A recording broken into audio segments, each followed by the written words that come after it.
Good afternoon, fourth grade. Today we're going to continue reading in our novel, Where the Mountain Meets the Moon. But before we get started, we have some fill in the blank. So get ready to fill in the blank. It says Menli and Dragon continue on their journey to never-ending mountain to meet the old man of the moon. Dragon gets scratched by the green tiger. But Da'afu's grandfather, Agong, gives him the special medicine that heals his wounds. Da'afu's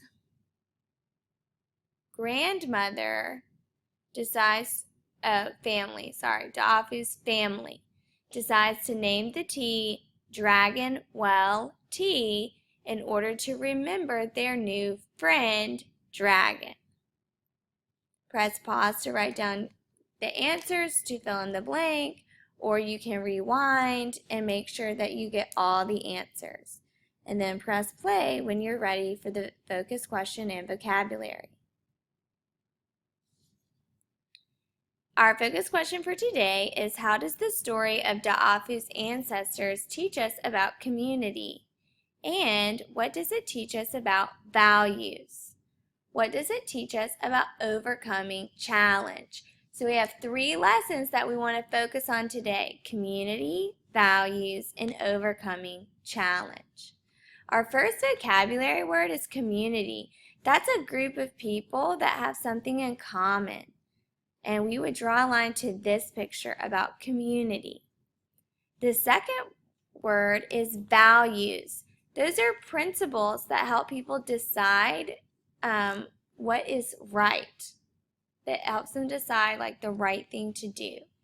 And so you can draw a line to this picture that has core values like kindness and love and joy. And then the third word is merriment, and that means joy or fun. And you can draw a line to this picture of the little boy who has merriment because it's his birthday. Turn the page in your notes and turn to page 210 in your text. And so in chapter 38, Menli and Dragon and Da'afu are on their way to Never-Ending Mountain. And Afu's like, it's not much longer, we should be there soon. And Da'afu, they told Menli, no one's ever seen the Old Man of the Moon. And they said on page 210, they said, though we do know he's the one that moved our ancestors here, Afu said. The Old Man of the Moon brought your ancestors here? Menli asked. How? So Da'afu tell Menli how their family got to the village of Moon Rain. And that is what we're going to focus on for our text today. And as we're reading, we're going to be underlining CSPS. It says, even though our ancestors did their best to please the magistrate, they were not able to make him happy. One day, a neighbor rushed to our ancestors' home, his horse panting from running. Top of page 211. I just returned from the city, the neighbor gasped. I rushed all the way here to warn you. The magistrate is convinced the answer you sent him was a trick, and you are keeping the real secret from him. He is coming here to punish you. He plans to destroy your home and family. Run away while you can. There is not much time. His soldiers will be here tomorrow. So if we stop right there, we know that Da'afu's ancestors are the same people who had the secret of happiness. Their ancestors were the people who were so happy that the magistrate wanted to know their secret. And so they're finishing the story for us. They're telling us what happened to the family, because all we know is that they disappeared. And Da'afu is telling us, no, they didn't disappear, they moved. And so we're figuring out how they were able to move and escape the magistrate. But right now we have our problem. And sometimes the author does that. Sometimes the author tells us the problem right up front. And we know that our problem in box 3A, this is what we would write down. The magistrate is angry because he thinks that Da'afu's ancestors are hiding the secret of happiness from him. So he plans on destroying their home. Press pause to write down your answer and play when you're ready for 3B. Okay, and we would write down this quote at the top of page 11. The magistrate is convinced the answer you sent him was a trick, and you are keeping the real secret from him. He's coming here to punish you. He plans to destroy your home and family. Press pause to write down your answer for 3B and play when you're ready for the next box. All right, we're going to keep reading on page 211. Our ancestors cried with fear. The large family, the many sons and daughters, aunts and uncles, and children and grandchildren could not help being scared. But Yi, the great-grandfather and head of the family, raised his hand for attention. It looks as if misfortune is coming, he said, and there is nothing we can do. We will not run. The soldiers would easily find us, and the magistrate would be even more brutal. And I do not want to spend our last moments together in panicked flight. Yi looked at the bright blue sky and the sun shining on the mountain beyond their home. It was hard to imagine the coming trouble. Little ones, he said to the children, go fetch your favorite kites.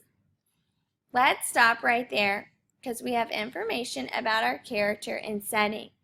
And we know that our character is Yi. He is one of Da'afu's ancestors, and he's in charge of the family. And so in 1A, we would write Yi is one of Da'afu's ancestors and is in charge of his family, of the family. Press pause to write down your answer and play when you're ready for the quote. And for the quote, we will write down this quote in the middle of page 211.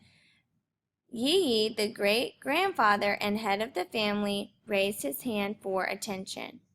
Press pause to write down your answer in 1B and play when you're ready for the setting. For the setting, we're at the bottom of page 211, and we know that they're in their village. They're in the village. It's near a mountain, and the sun is shining. And so in 2A, we would write Yi and his family are at their home. Press pause to write down your answer and play when you're ready for the quote. And for the quote, we would write down this sentence at the bottom of page 211. Yi looked at the bright blue sky and the sun shining on the mountain beyond their home. Press pause to write down your answer and play when you're ready to keep reading. So we're going to keep reading in our text to figure out how they solved the problem.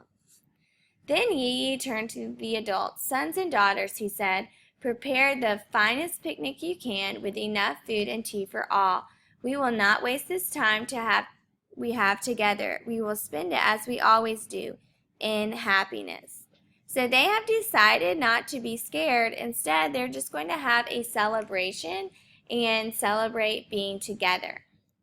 The family nodded at Yi's wise words. Quickly, they rushed to do as he asked. They brewed large pots of their best chrysanthemum tea and filled special baskets with golden cakes and custard tarts, boiled chickens, crispy pork, fluffy steamed buns, and tea-stained eggs. And their brilliant kites in the shapes of bugs and butterflies were dragged out of storage and into the sun. Yi smiled at his family as they finished their tasks. He carried his favorite books of poetry, stories, and songs in a bag. Come, he said, let us climb the mountain. So together the tree leaves waving farewell, and the family made their way up the mountain.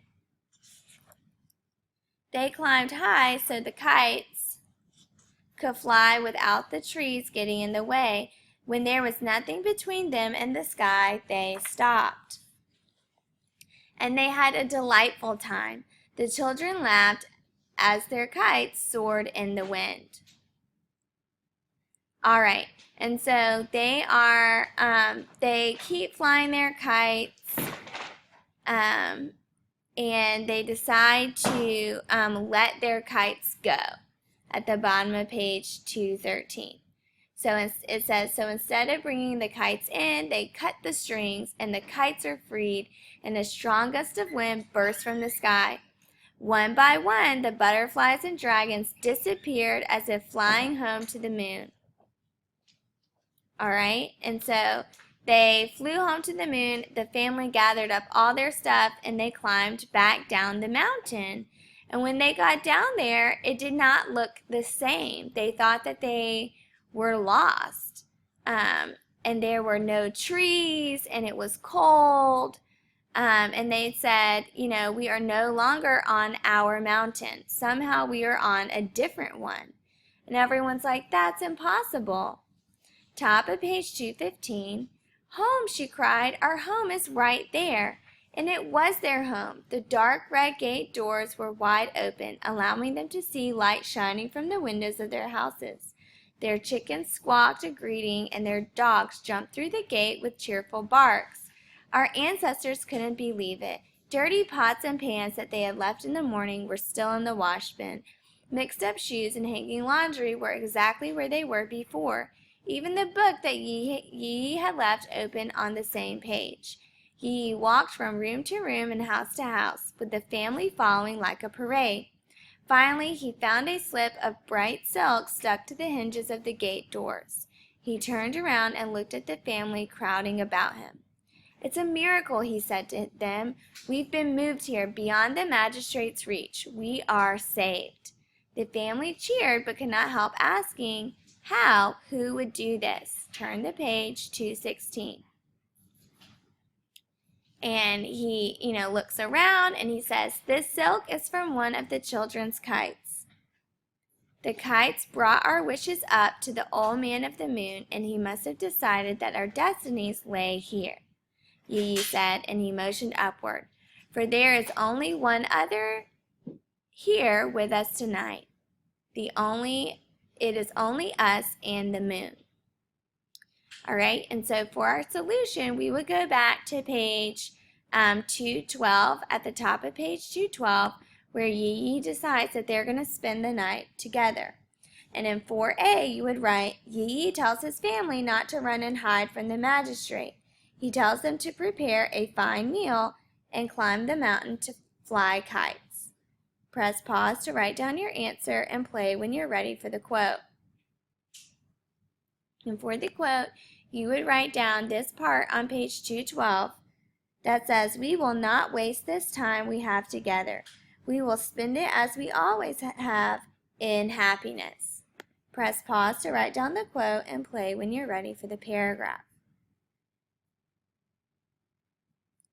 And for the paragraph, it says, in the story of Da'afu's ancestors, how did the ancestors overcome their challenge?